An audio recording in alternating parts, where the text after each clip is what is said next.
Electoral బాండ్లు రాజ్యాంగ విరుద్ధమని సుప్రీంకోర్టు ప్రకటించింది. రాజకీయ పార్టీలకు విరాళాలు ఇవ్వటం క్విడ్ ప్రోకోకి దారి తీస్తుందని చెప్పింది. అయితే ఇప్పటి వరకు తీసుకున్న ఎలక్టోరల్ బాండ్లపై ఎలాంటి చర్యలకు ఆదేశించలేదు. కానీ ఈ ఎలక్టోరల్ బాండ్ల వల్ల అత్యధికంగా లాభపడిన పార్టీ భారతీయ జనతా పార్టీ. ప్రస్తుతం భారతదేశంలో అత్యంత ధనిక పార్టీగా బీజేపీ మరోసారి అవతరించింది.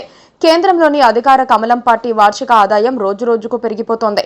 2024 మార్చి 31 నాటికి బీజేపీ వద్ద 7,113.80 కోట్ల నిధులు ఉన్నాయి. భారత ఎన్నికల సంఘం ఈ విషయాన్ని వెల్లడించింది. రెండో స్థానంలో కాంగ్రెస్ వద్ద 1000 కోట్లు కూడా లేవు.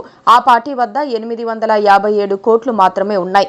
తమ దగ్గర ఉన్న నిధులు మాత్రమే కాదు, లోక్సభ ఎన్నికలు ప్రకటించిన సమయంలో బీజేపీ 1754 కోట్లు ఖర్చు చేసింది. భారతీయ జనతా పార్టీకి 1000 కోట్లు ఎవరిస్తున్నారో చెప్పాల్సిన పనిలేదు. ఎన్నికల బాండ్ల ద్వారాను బీజేపీకే అత్యధిక ఆదాయం లభించింది. 2022 నుంచి 23లో 2360 కోట్లుగా ఉన్న ఆ పార్టీ ఆదాయం మరుసటి సంవత్సరానికి ఏకంగా 83% పెరిగి 4340 కోట్లకు చేరింది. ఇందులో 80% ఎలక్టోరల్ బాండ్ల రూపంలో వచ్చినవే. ఏ ఇతర పార్టీ కూడా బాండ్ల రూపంలో ఇంత భారీగా వార్షిక ఆదాయం పొందలేదు. బీజేపీకి వచ్చిన దాంతో పోలిస్తే కాంగ్రెస్ పార్టీకి ఓ 20% మాత్రమే వస్తున్నాయి. ఇతర ప్రాంతీయ పార్టీలతో సహా అన్ని పార్టీలకు వచ్చే విరాళాలన్నీ కలిపినా బీజేపీ దరిదాపుల్లోకి రారు. రాజకీయ పార్టీలకు విరాళాలు ఎక్కువగా ఎవరిస్తారంటే ఆయా పార్టీల ద్వారా ప్రయోజనం పొందినవారే. అధికారంలో ఉన్న పార్టీలకే అది లబ్ధి పొందిన వారే ఇస్తున్నారు. దర్యాప్తు సంస్థలు కేసులు పెట్టిన సంస్థలే ఈ విరాళాలు ఇస్తున్నాయి. కొన్ని సంస్థలు అసలు వ్యాపారమే లేకపోయినా 100 కోట్లు ఇచ్చాయి. ఎలక్టోరల్ బాండ్స్ కింద విరాళాలు ఇచ్చేవారు తమకు డబ్బు ఎక్కడి నుంచి వచ్చిందో, పన్ను కట్టారో లేదో చెప్పాల్సిన పని లేదు. ఐటీ, ఈడీ దాడులు జరిగిన తర్వాత చాలా కంపెనీలు ఎలక్టోరల్ బాండ్లు వీటిలో 80 నుండి 85% విరాళాలు బీజేపీ ఖాతాలోనే పడటంతో ప్రతిపక్షాల వాటా పూర్తిగా తగ్గిపోయింది. ఎన్నికల బాండ్ల పథకం రాకముందు విరాళాలపై పరిమితి ఉండేది. కంపెనీలు గత 3 సంవత్సరాల నికర లాభాలలో 7.5% మించి విరాళాలు ఇవ్వకూడదు. క్విడ్ ప్రోకోకు అడ్డుకట్ట వేయడానికే ఈ పరిమితిని విధించారు.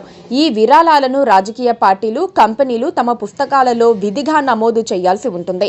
దీనివల్ల పారదర్శకతకు ఎక్కువ అవకాశం ఉండేది. ఎన్నికల బాండ్ల పథకం ఈ పరిమితిని ఎత్తేసింది. కంపెనీలు లేదా వ్యక్తులు అపరిమితంగా విరాళాలు అందించవచ్చు. ఇదంతా ఉద్దేశపూర్వక అవినీతి కోసమేనని అనుకోక తప్పదు.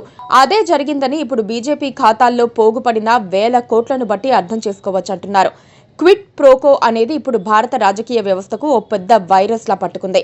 అధికారంలో ఉన్నప్పుడు మేళ్లు చేసి లేదా బెదిరించి విరాళాలు వసూలు చేయటం అనేది పెద్ద సమస్యగా మారింది. ఎలక్టోరల్ బాండ్లతో బీజేపీ దాన్ని చట్టబద్ధం చేసింది, కానీ చెల్లదని సుప్రీంకోర్టు రద్దు చేసింది. కానీ ఇప్పటి వరకు అలా వచ్చిన విరాళాలపై చర్యలు తీసుకునే అవకాశం కల్పించలేదు. దీంతో విరాళాలన్నీ చట్టబద్ధమే. బీజేపీకి వచ్చిన విరాళాలు కూడా క్విడ్ ప్రోకో ద్వారా వచ్చినప్పటికీ చట్టబద్ధమే. కానీ అవి క్విడ్ ప్రోకో ద్వారా వచ్చాయని ఎవ్వరూ అంగీకరించరు. అది వేరే విషయం. Please do subscribe to Please do subscribe to Please do subscribe to Please do subscribe to Please do subscribe to Please do subscribe to KTV Telugu. KTV Telugu. KTV Telugu. KTV Telugu. KTV Telugu. KTV Telugu. Please do subscribe to KTV Telugu.